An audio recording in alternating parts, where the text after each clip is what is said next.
Following the election of President-elect Donald Trump, promises to enact massive tariffs on foreign products, specifically Chinese products coming into the United States, although the tariffs would hit everybody, just not everybody equally. Retail companies are responding by getting ready to hike prices. Shocker. According to Axios, consumers could lose 46 to $78 billion in spending power each year if new tariffs are implemented, per a National Retail Federation study published this month. Global Data Managing Director Neil Saunders said, quote, the tariffs go into effect at the levels that have been spoken about, again, with China up to 60% tariffs and 10 to 20% from everywhere else. He says retailers will have no choice but to put up prices. Some of the things that they will have to do is pass some of those cost increases over to consumers in the form of higher prices, he said, adding that it will be a move of last resort for a lot of retailers, which of course tells me it'll be the first thing that they do. I know.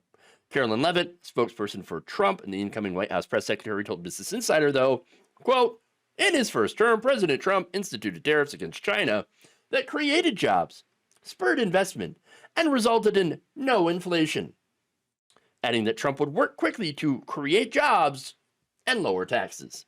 Now, did that actually happen? No. Unsurprisingly, she is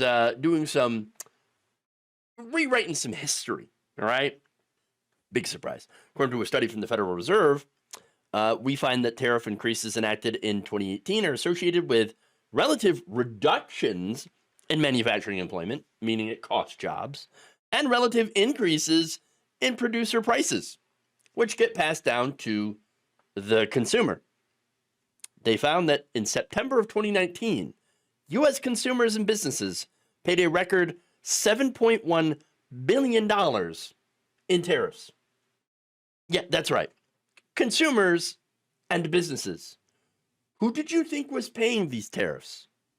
It ain't the other country. It ain't China paying the tariffs. No, it's us. We're paying the tariffs. And there's a reason, by the way. Tariffs, there's a reason to do tariffs, okay? They can boost manufacturing at home. They do so by making it too expensive to import stuff from other places. There can be a good effect if tariffs are done smart, okay? If, for example, there's protectionist tariffs, on things like, hey, we've got a manufacturing sector here in this country, but it keeps getting undercut by bad foreign actors, right? So we'll put up a tariff to kind of do some protectionism, right? That's valid. That's how tariffs can help, okay? In this case, putting a broad tariff on everything from another country with no real goal in sight of these tariffs, like, hey, I want you to start, we're going to put tariffs on you until you, kind of fix the trade deficit that we have between our countries and start, buying our exports, kind of even the scores, the scales, then okay, all right, we'll have some tariffs on you. That, again, could be a valid strategy. But what Trump is doing is just like, we're just going to put tariffs on you. And then he's lying about who pays the tariffs. He's saying, oh, it's China that's paying the tariffs. No, it ain't China. It's us. We're paying the tariffs, the consumer. And this is a good, basically example of this, is that you've got all these companies that are planning to raise their prices because they're not going to eat the tariff. We're going to eat the tariff. All right? Now, again, if we're trying to boost manufacturing at home, which I think is a good idea, right? Overall, that should be a good goal. Boost U.S. manufacturing. Great. Bring some of our manufacturing home. I would love that. I don't think it's going to happen, but I would love that. Okay. The problem with that is that it can take a very long time to set manufacturing up at home. And in the meantime, the consumer ends up paying more. It is like an effective tax. Okay. So now, what are the companies that are planning to raise their prices? One of them is Walmart. which shouldn't be a surprise with the amount of Chinese-made goods that they sell. Okay, spokesperson Molly Blakeman told Axios on Tuesday the company is concerned about significantly increased tariffs because they could lead to increased costs for consumers. Walmart's CFO, John David Rainey, told CNBC on Tuesday that while the company never wants to raise prices, there probably will be cases where prices will go up for consumers.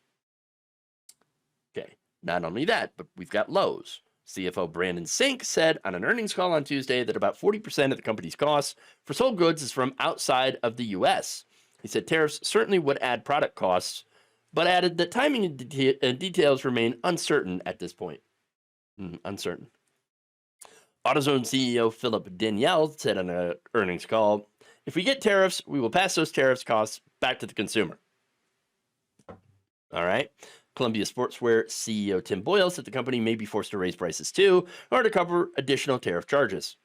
Stanley Black & Decker CEO Donald Allen said to analysts in an October earnings call that the manufacturing firm was looking at, quote, a variety of different scenarios to prepare for Trump's tariffs proposal, and coming out of the gate, there would be price increases associated with tariffs that we put into the market, per Business Insider.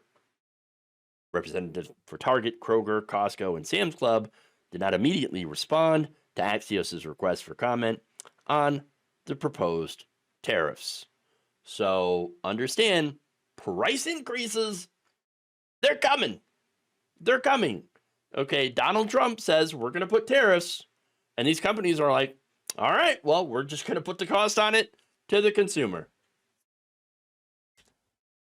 A lot of these companies, by the way, making record profits. And a lot of these same companies, when Donald Trump ultimately passes his tax cuts, will get an additional round of massive tax breaks, all right, while raising prices for the rest of us. So where is that going to leave the average worker, the average consumer? It's going to screw us over. Once again, we have a plan from the Trump administration that is going to screw over American workers. All right? Because he doesn't know how anything works.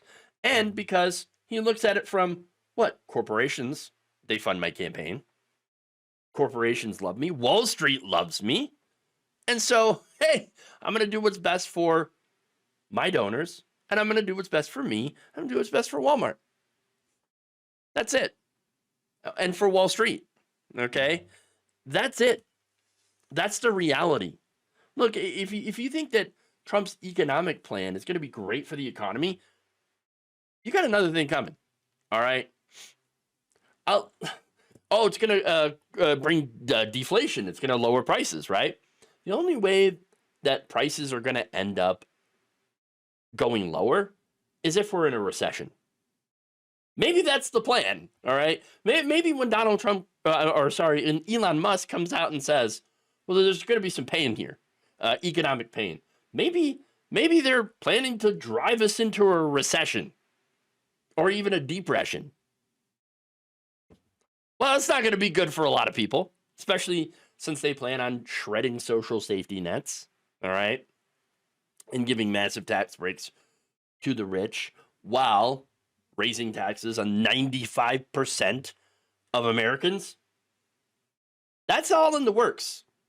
For me, it looks like it's going to be one of the greatest robberies we've ever seen of the middle class and the poor, with a massive upward transfer of wealth to the very rich.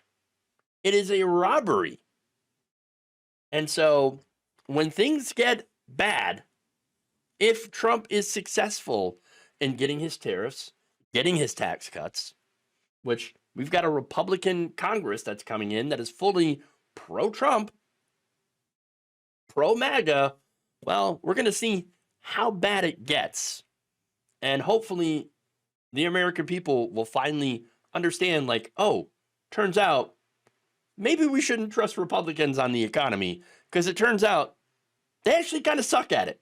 Thank you for watching. If you enjoyed this video, please like, share, subscribe, hit the bell icon in order to get notified whenever a new video is released.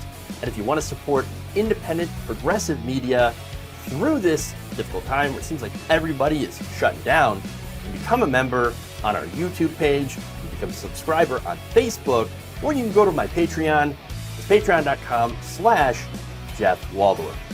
Thank you.